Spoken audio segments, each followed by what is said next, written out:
What's up, everyone? We've got some new info for Robo Wars 30.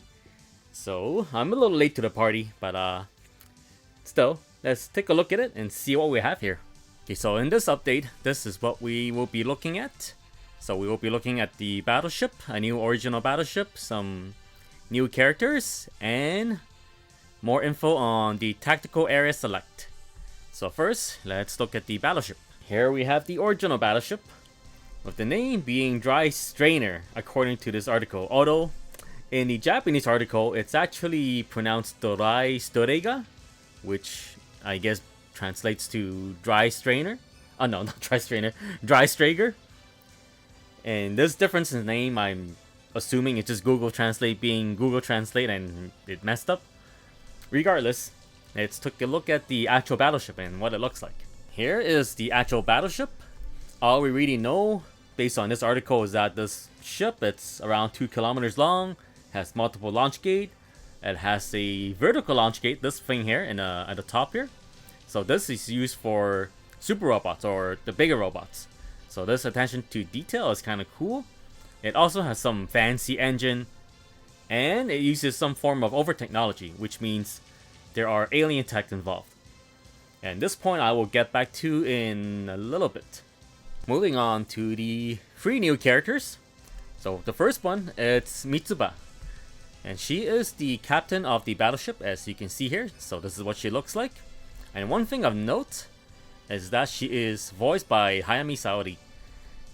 And this makes me wonder if the decision to use Hayami as the voice actress, it's influenced by Sugita. So for those who don't know Sugita, he is the voice actor for one of the main characters in the game, and he is well known for being a huge fan of this lady here. So this makes me wonder if this is his idea, right? Here we have the second character, and this is the vice captain of the battleship, Renault, and this is what it looks like. And while I won't spend too much time going over his info, so let's just move on. And here we have the third character, Lian. And she is a chief operator of the battleship. So once again, this is what she looks like, and we'll just move on to more important info. Okay, so now we have more info on the tactical area select mechanic. So based on this description here, it sounds like we have our traditional intermission screen where we can do our upgrades for the mechs and pilots. And then from that screen, we can choose the move command, which will take us to a map screen, which is this one here. And we can also go to a mission screen, which we'll see later on, which shows a list of missions we can choose from. But let's look at the world map for now and follow the bullet points here. Mission information, we have the ones here in the middle, tells you some info about the mission. So upper left, it tells you how many missions there are. So this means area mission, how many, and these are battleship missions or onboard missions, I believe. That's how they translated it. We'll get into detail of what this means. One thing of note is this thing here. So it says Earth here with a R1 button prompt here. From this, I'm guessing you can choose between Earth or space, or maybe even the fantasy area, since we have Ray Earth and Magic. Oh no, not Magic. Knights and Magic. And I'm guessing that's what this is here for. This leads me back to the battleship with the whole over technology thing. Since we are able to switch between Earth and space in such short amount of time, I'm guessing, or maybe even fantasy world, this makes me wonder if the battleship has the capability to teleport or jump between dimensions. Because otherwise, I don't really see how they can explain their ability to just jump between Earth and space and a fantasy world, right? Here we have more info on the type of missions we have. So first we have the Heritage of XX missions, or just basically Heritage missions.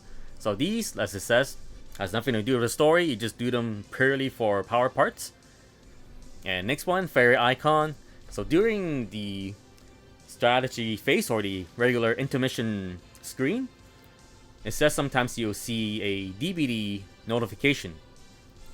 So when you see this, you have to go to the world map, so these maps, and look for the icon, and these will give you special events.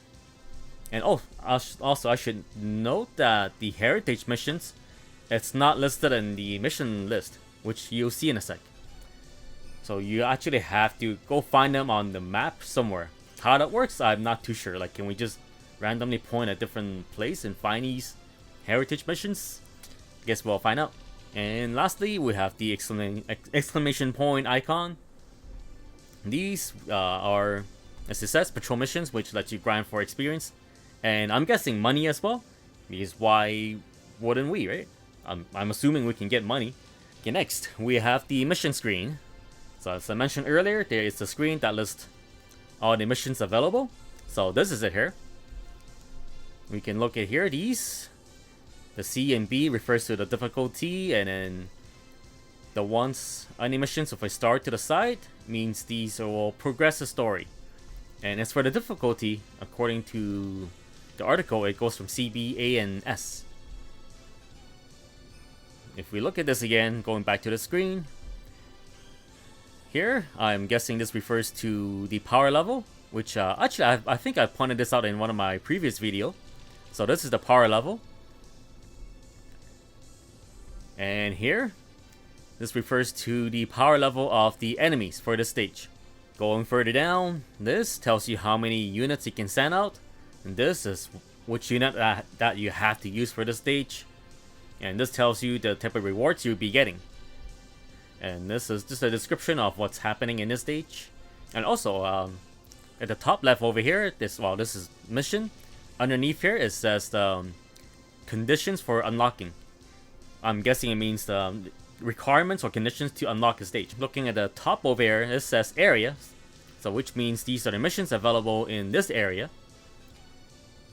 To the right, it means inside the battleship.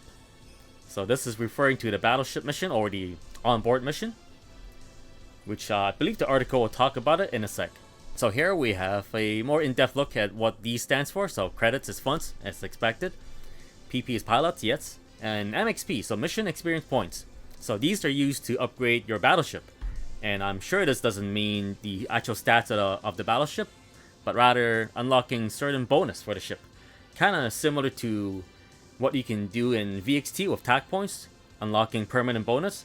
Stuff like increasing morale, giving you the ability to regenerate energy and HP at the beginning of each turn, stuff like that, right? And then here we have onboard mission. I was calling this battleship missions earlier, so yeah, onboard missions. So these are sub-story event, or like just purely story events where you can, I'm guessing, chatting with different characters, getting to know them better, having more chances to develop the characters. Although I wonder if we will have a chance to see events for antagonists as well. And this is something I was complaining about in my previous video about stuff I didn't like in VXT. So we'll see what type of missions we have here. But at least these are very much welcome. Any chance we have to learn more about the characters, that's always welcome. This is pretty much it for the tactical area select. Next, we just have a few extra screenshots of the game. So let's take a look. So the first one, which is the most important one probably, is Betterment. We actually are getting Betterment, which is very good news. Very good news. Granted, I know nothing about this story of Gao Gaigar versus Betterment. So the fact that he is actually in here, it's very exciting. So we're not just getting Gao Gaigo, but we're actually getting the whole thing. Moving further down, we have more stuff from Gridman, which is great. And we have stuff from Majestic Prince. Oops, sorry, this is still loading. Okay. And we have Full Armor Hakushi Kikai, which we already saw in the trailer. Although looking at this sprite, especially the back here, there's quite a lot of details here. And this gives me a lot of hope for the animation. Because I think this is a lot more than what we've seen in the past. maybe it's just this sprite, but well, we'll see, right? We'll see.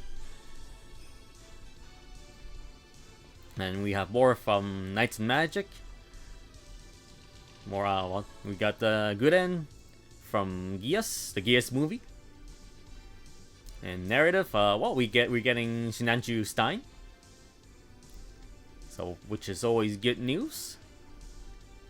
And Ichinana from Mazinger. And Ashura Temple, we already saw this in the trailer. This we haven't seen in a trailer, so this is new. Build Tiger from Jay Decker. And Anti, which we also saw in the trailer. Although we didn't see the full sprite right here, right? So this is pretty cool to see this actual sprite. This is it, another short video. If and when they announce more info, I'll be sure to make another video. And until then, thanks for watching. I'll see you guys next time.